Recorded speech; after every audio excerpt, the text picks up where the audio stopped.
You sit across from someone. Maybe it's a cafe. Maybe it's a quiet corner table. There's a drink between you, a conversation, a subtle evaluation happening beneath every word. You're both asking the same silent question. Is this going somewhere? It feels normal, obvious even. But if you go back far enough, this moment didn't exist. Not in the way you understand it. Because the idea of a date, two people meeting alone, exploring attraction, deciding whether they like each other, had to be invented.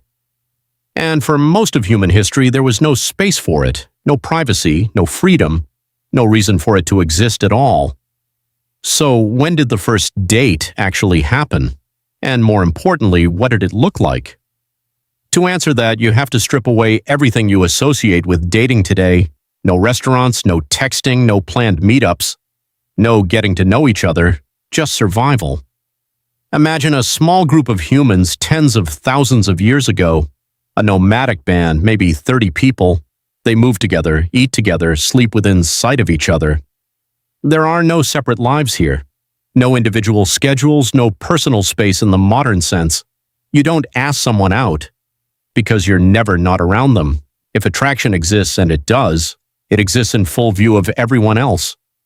There's no private moment to explore it, no setting to isolate it.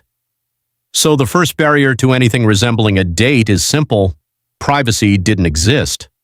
And without privacy, you can't have the kind of interaction we now call dating. But that doesn't mean attraction was irrelevant, it just means it had to operate differently.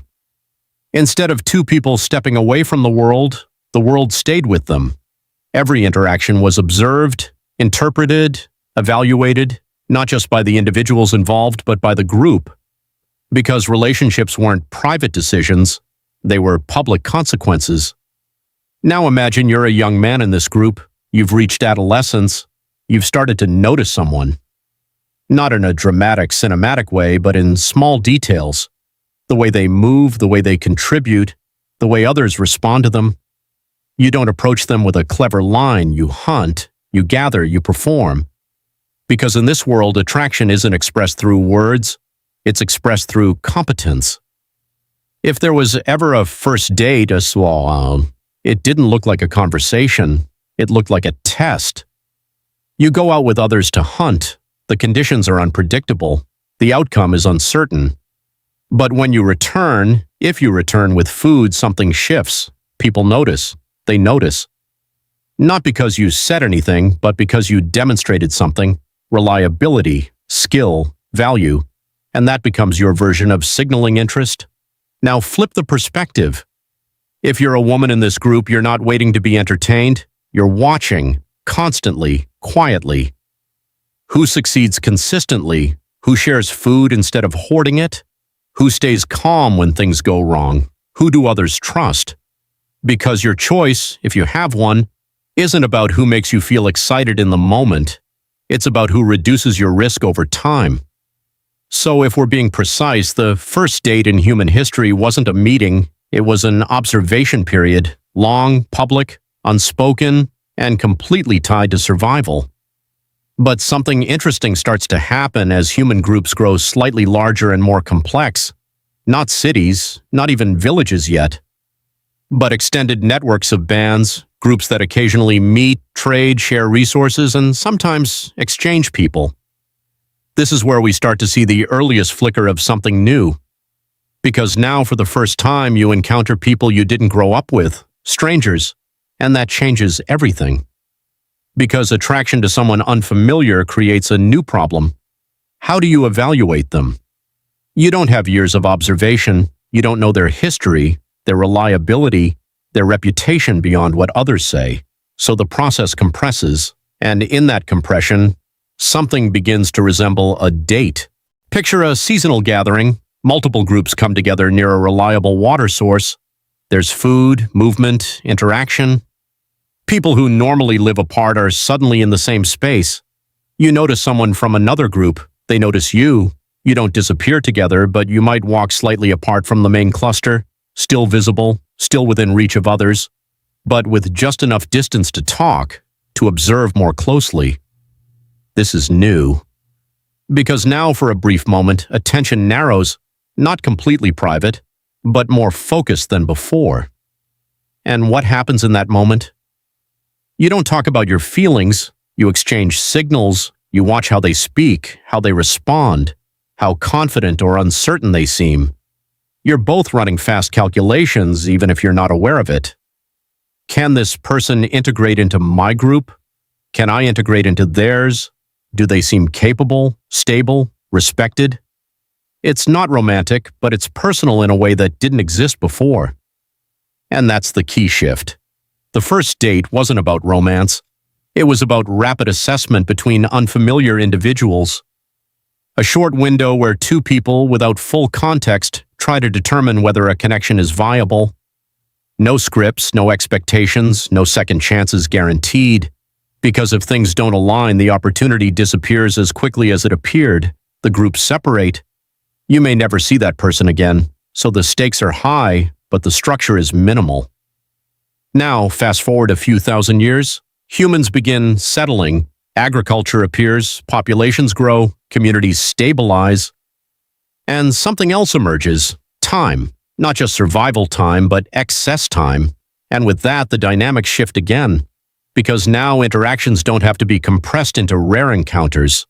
People see each other repeatedly, patterns form, familiarity builds. And for the first time, there's space for something that wasn't previously necessary: intentional interaction. Not just observing from a distance, not just performing for the group, but deliberately spending time together.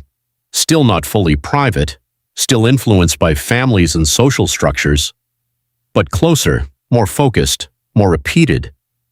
This is where the concept of a date starts becoming recognizable, not because people suddenly became romantic, but because the environment finally allowed it. You could meet someone more than once, you could talk without immediate pressure of separation, you could evaluate not just survival traits, but personality, compatibility, behavior over time. And slowly something begins to layer on top of survival logic: preference. Not just, can this person help me live, but do I like being around this person? That question is historically new, and it only exists because survival became slightly less fragile. But even then, dating as you know it didn't fully emerge, not for a long time. Because with agriculture came something else: control. Families, property, inheritance. These systems restructured relationships again. Decisions moved upward, individual choice shrank. So even if two people had moments of connection, those moments didn't necessarily determine the outcome. The date existed, but it didn't have power. It was a glimpse, not a decision-making tool. That only changes much later. When societies become complex enough and stable enough that individuals regain some control over their choices. Urbanization, mobility, economic independence. And suddenly the equation flips. Instead of relationships being decided first and feelings following, feelings start to come first. And now the date becomes central, not a side moment, not a compressed evaluation, but the primary mechanism for choosing a partner. You meet, you talk, you assess. You decide whether to continue. It feels natural now. But it's built on layers of history that had to evolve to make it possible. So when you sit across from someone today, what you're experiencing isn't just a casual interaction. It's the final version of a system that started as public observation, survival-based evaluation, group-controlled decisions, rare high-stakes encounters, and turned into private meetings, emotional exploration, individual choice, low-risk repetition. The first date wasn't dinner, it wasn't planned, it wasn't even clearly defined. It was a moment, somewhere between two strangers in a brief window of opportunity, where attention narrowed just enough for evaluation to become personal. Not for love, not for connection as you understand it, but for a simple critical question: can this person fit into my world without putting my survival at risk? Everything else came later: the conversations, the chemistry, the expectations, the idea that you're supposed to feel something. Those are modern layers placed on top of a much older system. So the next time you're on a date, sitting in that quiet space, trying to decide how you feel about the person across from you, You're not just participating in a social ritual, you're reenacting something that took tens of thousands of years to evolve. A process that began with no privacy, no choice, and no concept of romance, and slowly transformed into a moment where two people can sit alone and ask, "What do I want?" That question sounds simple, but historically, it's one of the newest questions humans have ever been able to ask.